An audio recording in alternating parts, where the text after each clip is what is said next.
Attention, please. Give me my leader. Now listening to Clear the Mechanism. The Robbie Rose Show. The Robbie Rose Show.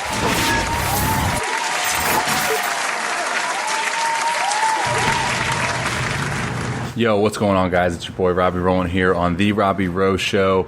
We have a Bearded in the Brains segment. I believe it's episode 10 of the Bearded in the Brains with Dr. Josh Heenan and myself. Today, we will touch on the chin-up. There was a really good question that got brought to my attention as far as essentially, why chin-ups and, certain people have certain experiences with chin-ups, and there's a couple people in the industry as far as baseball strength training that don't do chin-ups, and there's people that don't do any overhead training. Everyone's kind of different in their approach. And if you guys know anything about Dr. Josh Heenan, he actually has the chin-up as a crucial piece to his 90-mile-an-hour formula. So I thought it was a good opportunity to sit down with him and further discuss that.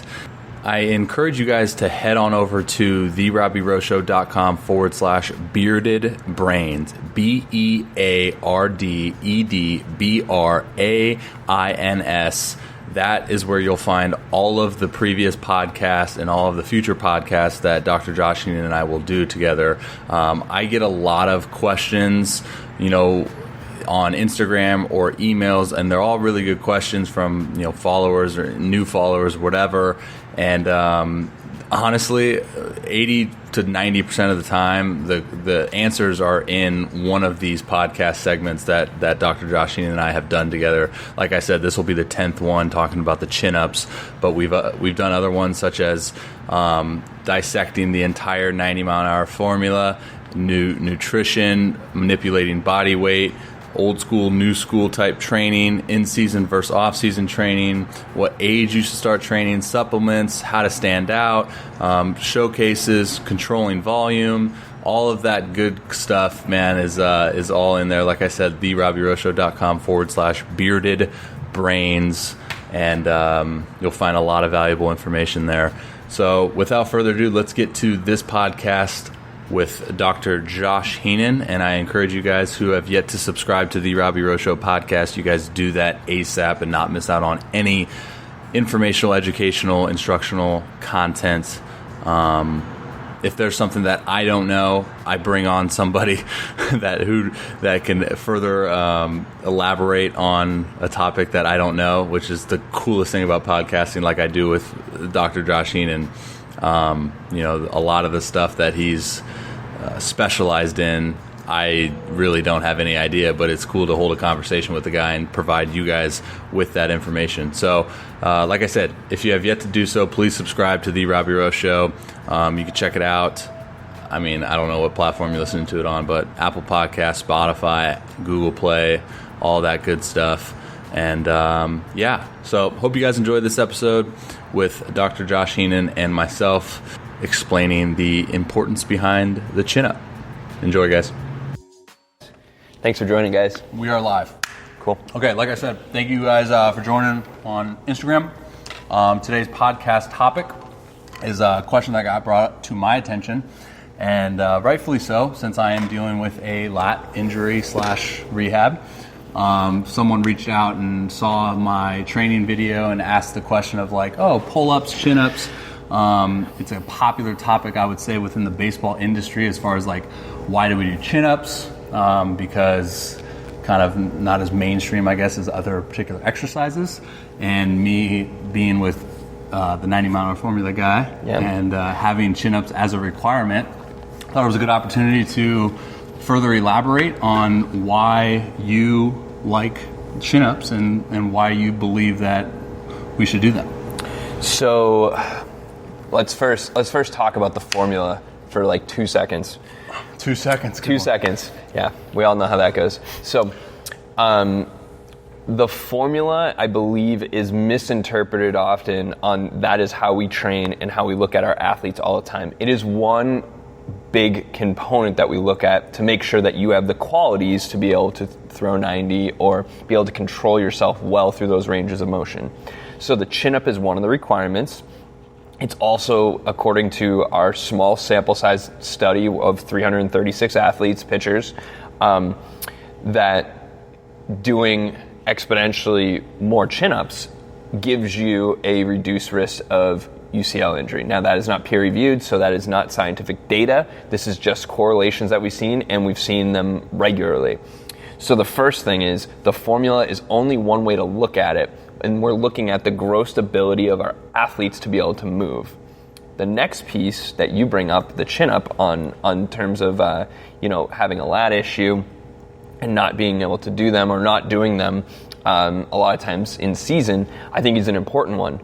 The number one question that I got as we transitioned from our off-season phase to our in-season phase with our remote programming athletes is, wait a second, why am I not doing chin-ups?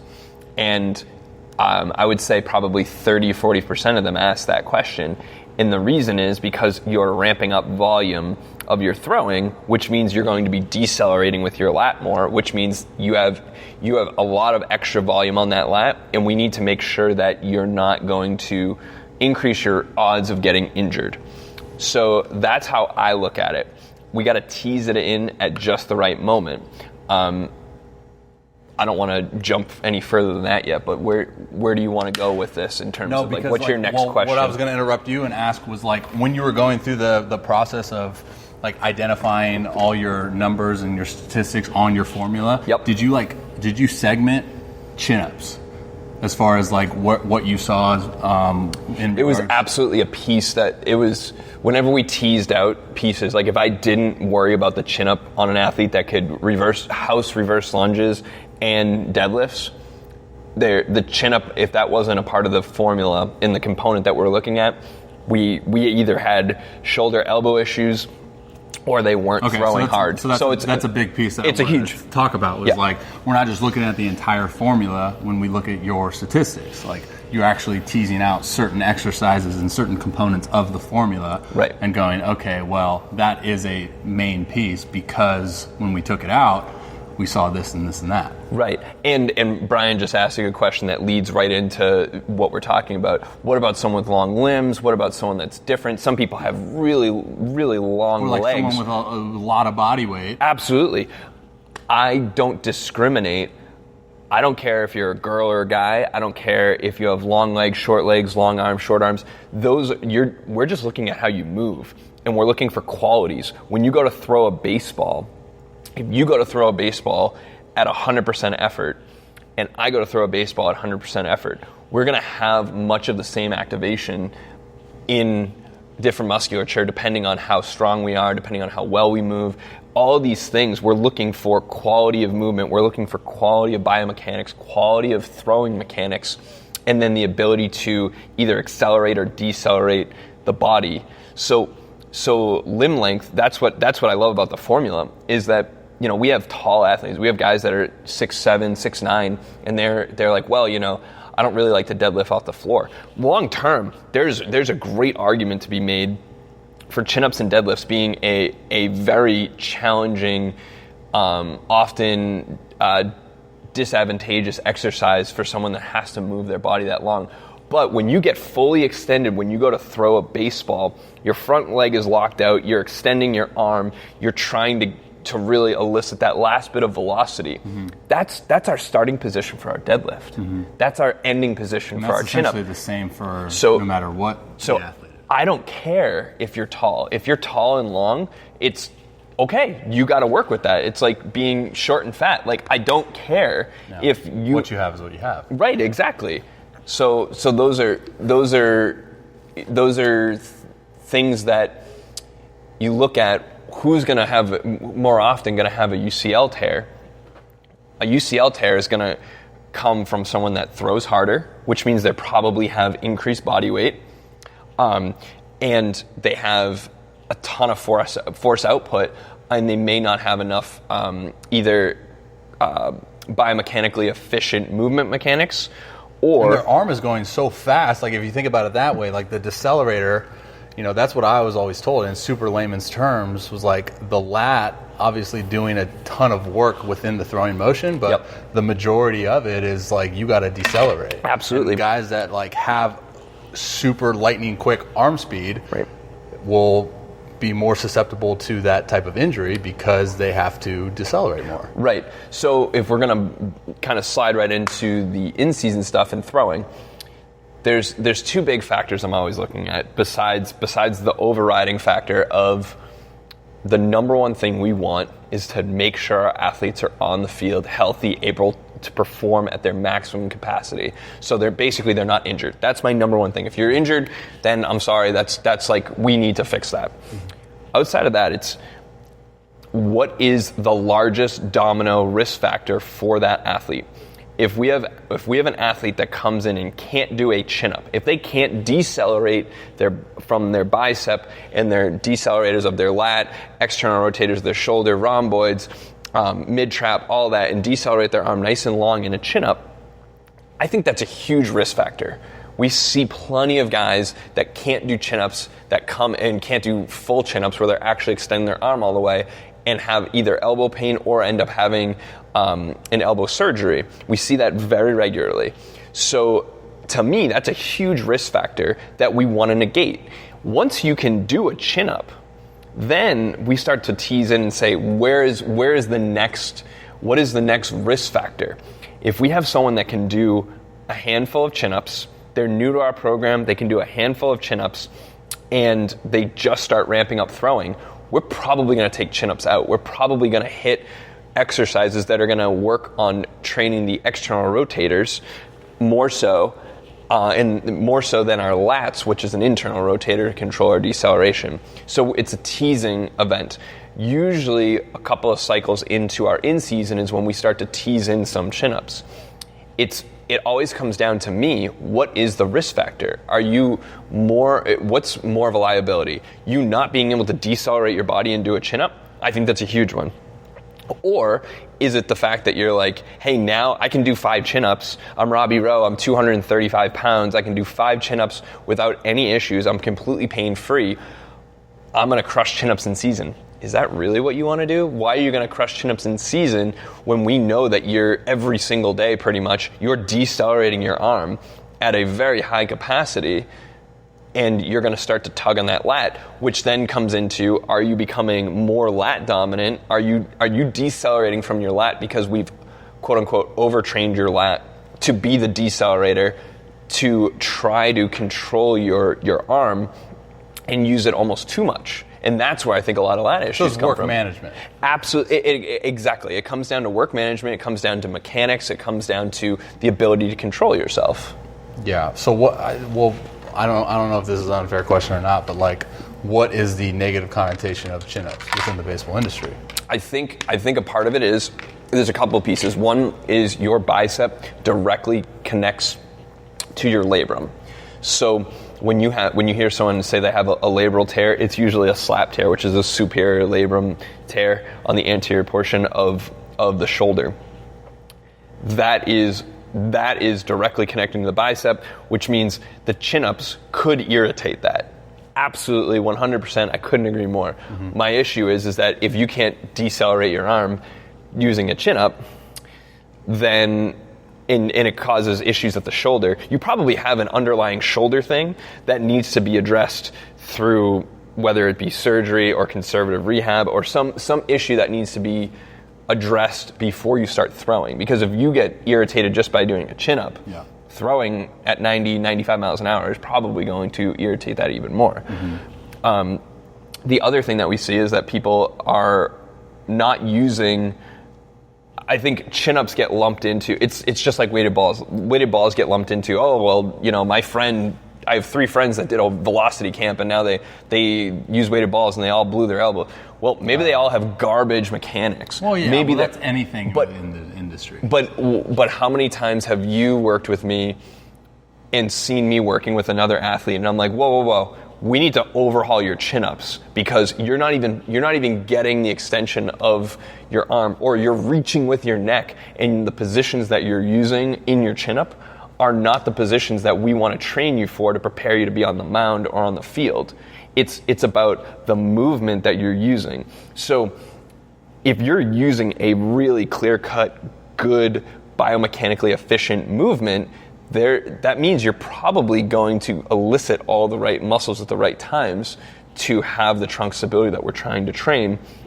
Whereas, if you're not, then we're creating more dysfunction on top of that. Then you got to go in and say, are you overusing your lats? Are we training your lats to be the primary thing and overactivate those? So now that they are going to try to take over where some of the stabilizing muscles are not able to do its job. So I kind of want to like piece this all together because Yep. I know like my audience is probably going to be listening in on this and go, okay, well, what do I do? So Right. is there any way it's like a dependent upon the individual, or is it one of those things where it's like I would program in that with any overhead thrower? So I personally think it's very dependent on the individual. You're looking at, I'm personally looking at a ramp up of throwing volume. So preseason usually is when I immediately take out chin-ups. If we're going for broad generalizations right now, okay? Preseason, you're going from maybe 30 to 50 throws a day to trying to ramp that volume up, and you're also, what normally happens, you're ramping up intensity too. Right. So you're double whammy. Right. We're going to tease out those exercises that are going to crush your decelerating muscles, like your lats. So we're gonna minimize some of those for that heavy ramp up, because if we're just looking at training volume, I don't care if you're getting your training volume from throwing or from training, you're getting it on your lat one way or another. So you've ramped it up, we're just taking out chin-ups. Now, as we get into those phases where you start to plateau on your throwing volume and you're no longer adding more volume, you're at a good place, you're feeling good, you're moving well, you're getting regular soft tissue treatment, you're being evaluated and screened on a regular basis, you're on the same page with your pitching coach, that is where we start to say, okay, have you drastically dropped your strength abilities in a chin-up type exercise? Okay, now let's figure that out and let's tease in chin-ups to a certain extent. That doesn't mean that if you could do 10 chin-ups before the season started and now you can do 2, it doesn't mean that we need to work back up to 10. I would want to work back up and be able to just say, all right, you can handle the volume of doing, sets of 2 or a bunch of sets of 1, so you actually can just control it. Are you following? Does that make sense? Well, I think that's in anything related to training, right? I mean, especially absolutely. when it comes. I mean, that's the thing for being a professional baseball player is like you get into spring training, and I think the actual strength training stuff gets to a screeching halt, right? And then the throwing volume goes. Right. So it's like you have, and I think what it comes down to is honestly just for me, just finding like that balance, finding that fine line. Right. And I'm going to say it over and over again is like you got to self-identify what you need as a player in the weight room, on the field, like in all aspects of it. So let me ask you, as a professional athlete, and not just from your experience, but also like your colleagues and your other pitchers in different organizations, what's the first exercise that you see as being taken out of programs as you ramp up throwing? When you go from like off season to preseason, you get to spring training, your volume is. It's not something so much as like, oh, we're going to take that out. It's more of just like, okay, we're going to tone the volume down. Okay. But before we hopped on, like I said, is like, I've been in 4 different organizations, and the chin-up was never something that was like, get your chin-ups in. Right. I would say, I guess, if you wanted to pinpoint like a specific exercise that you would potentially, think about not doing as much would be like a press, like a dumbbell press, or a dumbbell row or something. So what I thought you were going to say is going to say either first was going to be a press or a deadlift. And I would say across the board, those are the 2 big ones that jump off of people stopping using. At least for that beginning preseason to in-season phases. A lot of guys will stop anything upper body. I know. Not stop, but like... A lot of them do stop upper body completely. My thing is like, why are you taking away fundamental skills? I understand. I don't need Robbie Rowe to try to set a 1-rep max dumbbell or barbell jerk overhead in season, but should you be able to maintain your best ability to press whether it be with full flexion or even in like a landmine where you're using like, a 30, 45 degree instead of straight shoulder flexion of 90 degrees. I think it's an important skill to have. You need to maintain those skills. Deadlifting, pulling something off the floor, getting your ass to do the work to get tall, where you're stabilizing from your butt, your hamstrings, your lower back, which are going to help support your lat. When we look at someone's back, you have your lats that loop into your thoracolumbar fascia, which is just a big piece of tissue that loops into your opposite side glutes. We see guys that have lat issues or shoulder issues or elbow issues that are really weak in their glutes. And you can of course, we can look at it and say, oh, well, they're weak in their decelerators of their glutes so that they're no longer able to have the trunk stability and all these other things that you and I have talked about on many podcasts.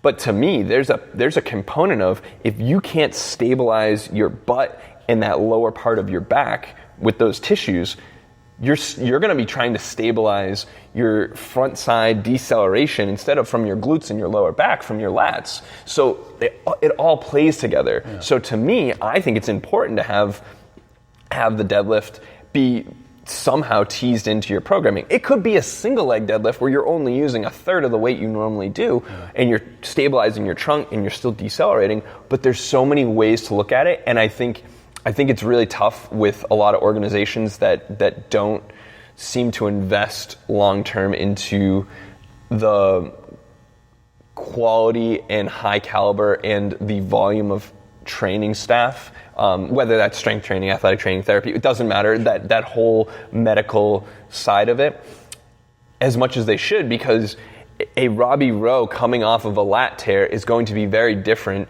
than another athlete that's been 100% healthy their whole career, never had even like a shoulder twinge, and doesn't throw ice on their shoulder after any game, and they feel great. It's like, well, you also have to be smart. And if you come and say, hey, listen, I feel really good when I hammer out some chin-ups.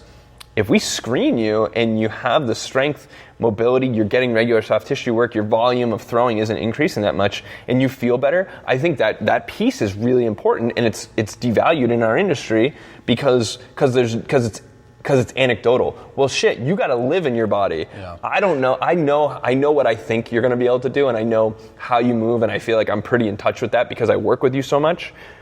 But at the end of the day, how you feel is a piece of it. It may not be the whole thing, and we may have to battle it out and say, this is not the right time, Rob. Let's wait another 2 phases until we know that your volume is going to be plateaued, and in the real grind of the middle part of the season is kind of over, and you're over that hump, and we're going to say, hey, let's start teasing in some more chin-ups. But it's got to be a per-case basis. Well, that brings up another question before we wrap this up. But it's so would you ever make the case for like a kid that comes to you with the opposite effect that you said, as far as identifying where their sweet spot is, and says, "Oh, I don't like chin-ups because if I do chin-ups, my arm hurts"? Oh, absolutely. We have to evaluate that. One of my longest standing clients we've been together for probably 9 years, and he has a couple of orthopedic restrictions that get him at times when we're deadlifting. We have to make modifications for him. There's a lot of modifications that get him, but to me, that's a risk factor. So we're always trying to tease in deadlifts to an extent that will help minimize his injury risk and maximize his performance. But I'm not just going to say, well, I created the formula, you got a deadlift. We need to figure out how we're going to tease in the qualities of a deadlift. And there's a lot of things that a chin-up will be able to give people with that deceleration component that is not seen in a row because it's not overhead. But there's a lot of things that a row will do that will overlap, or row or push-up or different pressing variations will overlap into what a chin-up can do. So it's just figuring out how to tease those things at the right time. Well, yeah, but like you said, with the athlete coming to you and saying, hey, I feel, or an athlete going into an organization believes like we don't do anything overhead. Right. That athlete comes in the organization's got a good background, maybe a guy got traded over there, has a good track record, and says, oh, I like doing chin-ups because for the simplest terms, like I feel good and I throw hard when I do it or whatever. Yep. Now, what is the case in the opposite sense of that? Like someone coming to you that wants to sign up for remote programming or whatever and says, well, I try to do chin-ups, but every time I try to do chin-ups, my arm hurts or my shoulder hurts. I think it's a fundamental skill. You have to look at it though and screen it and go, okay, well maybe it's not there because this. Yeah, I think, and you have to take it on an individual basis.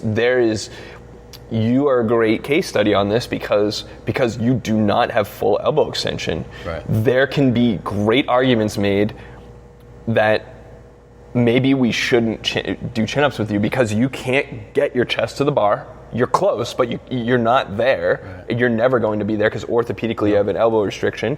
And with full extension, your full extension is 20, 30 degrees short of a person that has not had any kind of elbow issues in their career. Mm-hmm. My argument, and the thing that we talk about, is that we want to own the ranges that you have. Right? I don't ever want you to be caught susceptible. It's like the FRC principles. We want to own the ranges that you have. Mm-hmm. So that's no longer a liability. That is my biggest thing, and we have to take that into account. Now, what I will say is that the athletes that come to us and say, "Oh, dude, when I do chin-ups, I am just so sore in my forearms, and it irritates my elbow, and then I get like a little bit of shoulder thing." To me, that's a red flag. Let's get you to a therapist and let's get you screened and treated, because there's a chance that you have a little bit of a pronator flexor tightness, which could be a precursor to some kind of UCL issue. That's a compensation we see a lot. And if you have shoulder or upper trap issues when you're trying to do a chin-up, you're compensating. So if you're compensating on a chin-up at a very slow degree of speed, when you go to throw a baseball, you're adding speed to that. You're gonna compensate. So let's figure out what the problem is. I will tell you that I can't think of any cases off the top of my head right now that after screening them and then getting them treated, that chin-ups are ever an issue. And if they are an issue, it's usually an underlying elbow or shoulder pathology where it's a surgical candidate. And I like having those things because we're teasing them out quicker. We have a mutual friend right now that kind of was on the ropes for having a surgery, not having a surgery. Organization was back and forth for a long time, and if we look on paper right now, had he had gone and had surgery when the issue first crept up, he probably would have the 2020 season for himself. And it looks like he's no longer going to have that 2020 season. Definitely not more than a 6 or 8 week window had he had the surgery immediately. So my thing is like, well, we had the indicators. We knew when he came in and got screened and you were here for that, he had the indicators. I'm not a medical doctor. I am not his overseeing staff. I just gave my 2 cents and I'm like, no. Something isn't right. The MRI is not catching it, but you have this, and this indicator. You're probably a really good surgery candidate. Yeah, it was the same thing for me when I was working with you. Absolutely. You're a really good surgery candidate. So when do you get it done, and then how do you manage that case? We can train the 90-mile-an-hour formula. We can do the best FRC stuff. We can PRI the crap out of them. We can DNS them and stuff. My ass is not fixing a surgical candidate. I do not have that skill set. What it comes down to is just like seeking personal optimization, right? Absolutely. I mean, everyone's going to be different in how they're structured and their anatomy or whatever. And I think from a baseball standpoint, I think a big factor in it is like going through your career, and me being almost a decade in pro ball, it's like you start identifying certain protocols that you incorporate in your routine or in your whatever routine, strength training, mobility, whatever. And you just go, oh, you know what? Like, I feel really good today because maybe this whole week I did that. And you start, picking the pieces out and implementing it. Yep. And I think when it comes to the overall strength training baseball industry in professional baseball, like I told you before we hopped on, I was like, chin-ups is like one of those things that you just, like, non-existent. You just don't do. Yeah. But, no, dude, that was good. Is there anything else you want to add? Yeah, and I think remembering that it's the right application for the right athlete at the right time for the right condition. You take a very direct approach of like, I'm going to have this morning routine. I'm going to build on this. I'm going to do this, and this because I believe this is going to help me in my career. And I think the earlier battles, which I wish we had all on camera, just of us like, bantering out what you're doing and why you're doing it, because it wasn't that you were doing anything wrong. And I think a lot of athletes that will hear some of our stuff will think like, oh, Josh thinks he's doing something wrong. It's not wrong, but is it optimal, and is it optimal for what you're trying to currently accomplish? And you were doing a lot of the right things, but were you executing them, which is going to belay itself to being optimal for on the field? Some of them absolutely, some of them no, in my argument to you. And I think it's a constant evolution of what we do with you now at 27 years old? 18. Yeah. So 27 years old. And what we're going to do with you at 37 years old could be very different. You may have to can a lot of the things that we're doing because you're like, hey, listen, like I can't handle this, and this anymore because of bump. And now we got to figure out what is going to be the dominoes that move you forward. You love your morning routine right now. That may have to change. Yeah. And constantly evolving. And I think it's important for all athletes to understand that no one's going to have all the answers. There's a reason why that I'm growing a staff that I can relay things to and banter and disagree and try to use their specialties to figure it out. There's a reason why you and I hopped on a plane to go see my buddy Connor in Arizona, who went to screen you and figure out, what his view is on it, because there's a lot of moving parts and no one's going to have all the answers. There's plenty of professionals in the industry that we'll go back and forth on that don't agree with a lot of the things that I'm saying, and that do agree, and we have to figure out exactly, are we using it the way that's going to be most optimal for Robbie at this point of 2019, at this point of his rehab, and do we need to change that in 3 weeks because now you're to another phase? Right. Yeah. For those of you guys who listen on the podcast, I'll be sure to link the pod you and I did on the entire 90-mile-an-hour formula. Okay. I know you briefly touched on that. I'll link that in the show notes of this episode. So you guys, if you wanted to dive deeper into that 90-mile-an-hour formula, there's a good podcast. I think we go on for like 30-something minutes about it and why certain pieces are in there and why certain pieces aren't in there. So be sure to check that out when this airs. And thanks, dude, for your time. That was good. Yeah, nice work.